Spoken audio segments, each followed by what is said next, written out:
ದ್ವಿತೀಯ ಪಿಯುಸಿಯ ಪರೀಕ್ಷೆಯ ಫಲಿತಾಂಶ ಪ್ರಕಟವಾಗಿದೆ ಇವತ್ತು.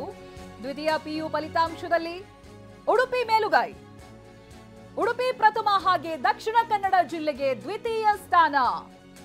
ಪ್ರತಿ ಬಾರಿ ಒಂದ ಉಡುಪಿ ಇಲ್ಲ ದಕ್ಷಿಣ ಕನ್ನಡ, ಹೀಗೆ ಎಕ್ಸ್ಚೇಂಜ್ ಆಗ್ತಾ ಇರುತ್ತೆ. ಈ ಬಾರಿ ಉಡುಪಿ ಪ್ರಥಮ, ಹಾಗೆ ದಕ್ಷಿಣ ಕನ್ನಡ ಜಿಲ್ಲೆ ದ್ವಿತೀಯ ಸ್ಥಾನವನ್ನ ಪಡೆದುಕೊಂಡಿದೆ ಪಿಯು ಪರೀಕ್ಷೆಯ ಫಲಿತಾಂಶದಲ್ಲಿ. ಇನ್ನು ಯಾದಗಿರಿ ಜಿಲ್ಲೆ ಕೊನೆಯ ಸ್ಥಾನದಲ್ಲಿದೆ.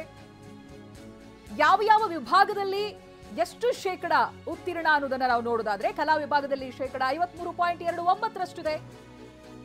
ಒಟ್ಟು 1,53,043 ವಿದ್ಯಾರ್ಥಿಗಳ ಪೈಕಿ 81,555 ವಿದ್ಯಾರ್ಥಿಗಳು ಪಾಸ್ ಆಗಿದ್ದಾರೆ. ಯಾವುದು ಇದು ಕಲಾ ವಿಭಾಗದ. ಹಾಗೆ ವಾಣಿಜ್ಯ ವಿಭಾಗದಲ್ಲಿ ಶೇಕಡ 76.07ರಷ್ಟು ವಿದ್ಯಾರ್ಥಿಗಳು ಉತ್ತೀರ್ಣರಾಗಿದ್ದಾರೆ. ವಿಜ್ಞಾನ ವಿಭಾಗದಲ್ಲಿ ಶೇಕಡ 82.54ರಷ್ಟು ವಿದ್ಯಾರ್ಥಿಗಳು ಉತ್ತೀರ್ಣರಾಗಿದ್ದಾರೆ. ಪಿಯುಸಿ ಪರೀಕ್ಷೆಗೆ ಎಷ್ಟು ವಿದ್ಯಾರ್ಥಿಗಳು ಹಾಜರಾಗಿದ್ದಾರೆ? ಒಟ್ಟು ಸಂಖ್ಯೆಯನ್ನು ನೋಡಿದ್ರೆ 6,37,805 ವಿದ್ಯಾರ್ಥಿಗಳ ಪೈಕಿ 4,68,439 ವಿದ್ಯಾರ್ಥಿಗಳು ಉತ್ತೀರ್ಣರಾಗಿದ್ದಾರೆ. ಅದರಲ್ಲಿ ಪಿಯು ಟಾಪರ್ಸ್ ವಿತ್ ಫೋಟೋ ನೀವು ಗಮನಿಸ್ತಾ ಇದ್ದೀರಾ ಸ್ಕ್ರೀನ್ ನಲ್ಲಿ. ಸಂಜನಾ ಬಾಯಿ, ಅಮೂಲ್ಯ ಕಾಮತ್ ಹಾಗೆ ದೀಪಾಶ್ರೀ. ಕಲಾ ವಿಭಾಗದಲ್ಲಿ, ವಿಜ್ಞಾನ ವಿಭಾಗದಲ್ಲಿ ಹಾಗೆ ವಾಣಿಜ್ಯ ವಿಭಾಗದಲ್ಲಿ ಅವರು ಎಷ್ಟು ಸ್ಕೋರ್ ಮಾಡಿದ್ದಾರೆ ಅನ್ನೋದನ್ನು ಕೂಡ ನೀವು ಗಮನಿಸಬಹುದು. ಕಲಾ ವಿಭಾಗದಲ್ಲಿ 597 ಔಟ್ ಆಫ್ 600, ಹಾಗೆ ವಿಜ್ಞಾನ ವಿಭಾಗದಲ್ಲಿ 599 600ಕ್ಕೆ. ಇನ್ನು ವಾಣಿಜ್ಯ ವಿಭಾಗದಲ್ಲೂ ಕೂಡ 599 600ಕ್ಕೆ. ಸಂಜನಾ ಬಾಯಿ, ಅಮೂಲ್ಯ ಕಾಮತ್, ದೀಪಾಶ್ರೀ. ಅಲ್ಲಿಗೆ ಹೆಣ್ಮಕ್ಳೇ ಸ್ಟ್ರಾಂಗ್ ಗುರು, ಮತ್ತೆ ಪ್ರೂವ್ ಆಯ್ತು. 3 ವಿಭಾಗದ ಟಾಪರ್ಸ್ಗಳು ಹೆಣ್ಮಕ್ಳೇ.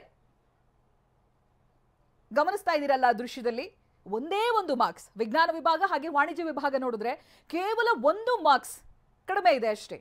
ಕಲಾ ವಿಭಾಗದಲ್ಲಿ 3 ಮಾರ್ಕ್ಸ್ಗಳು ಕಡಿಮೆ ಇದೆ. 600ಕ್ಕೆ 597 ಅಂಕವನ್ನ ಗಳಿಸಿದ್ದಾರೆ ಸಂಜನಾ ಬಾಯಿ. ಹಾಗೆ ಅಮೂಲ್ಯ ಕಾಮತ್ ಅವರು ಕೂಡ TV9 ಜೊತೆಗೆ ಮಾತನಾಡ್ತಾ ಅವ್ರ ಖುಷಿಯನ್ನ ಹಂಚಿಕೊಳ್ತಾ ಇದ್ರು. ಪ್ರಾಕ್ಟೀಸ್ ಪ್ರಾಕ್ಟೀಸ್ ಪ್ರಾಕ್ಟೀಸ್ ಪ್ರಾಕ್ಟೀಸ್ ಮಾಡ್ತಾನೆ ಇದ್ದೆ, ರಿವಿಷನ್ ಮಾಡ್ತಾ ಇದ್ದೆ ಅಂತ. ಆಮೇಲೆ ಇನ್ನೊಂದು ಪ್ಲಸ್ ಅಂತ ಹೇಳಿದ್ರೆ, ಎಜುಕೇಶನ್ ಸಿಸ್ಟಮ್ ಈಗ ಇರೋದ್ರಲ್ಲಿ ಪ್ರಿಪರೇಟರಿಗಳ ಸಂಖ್ಯೆ ಜಾಸ್ತಿ ಇದೆ. ಪ್ರಿಪರೇಟರಿ ಎಕ್ಸಾಮ್ಸ್ಗಳು ಜಾಸ್ತಿ ಆಗುತ್ತೆ. ಆಮೇಲೆ ಮಿಡ್ ಟರ್ಮ್ಗೆ ಒಂದು ಎಕ್ಸಾಮ್ ಬರೋದ್ರಿಂದ ಒಂದು ವರ್ಷಕ್ಕೆ ದೊಡ್ಡ ಹೊರೆ ಆಗೋದಿಲ್ಲ ವಿದ್ಯಾರ್ಥಿಗಳಿಗೆ. ಮಿಡ್ ಟರ್ಮ್ ವರ್ಗೂ ಕೂಡ ಒಂದು ಫೈನಲ್ ಎಕ್ಸಾಮ್ ರೀತಿಯನ್ನೇ ಮಿಡ್ ಟರ್ಮ್ ಅನ್ನು ಮಾಡೋದ್ರಿಂದ ವಿದ್ಯಾರ್ಥಿಗಳಿಗೂ ಕೂಡ ಸುಲಭ ಆಗುತ್ತೆ ರಿವಿಷನ್ ಮಾಡ್ಕೊಳ್ಳೋದಕ್ಕೆ.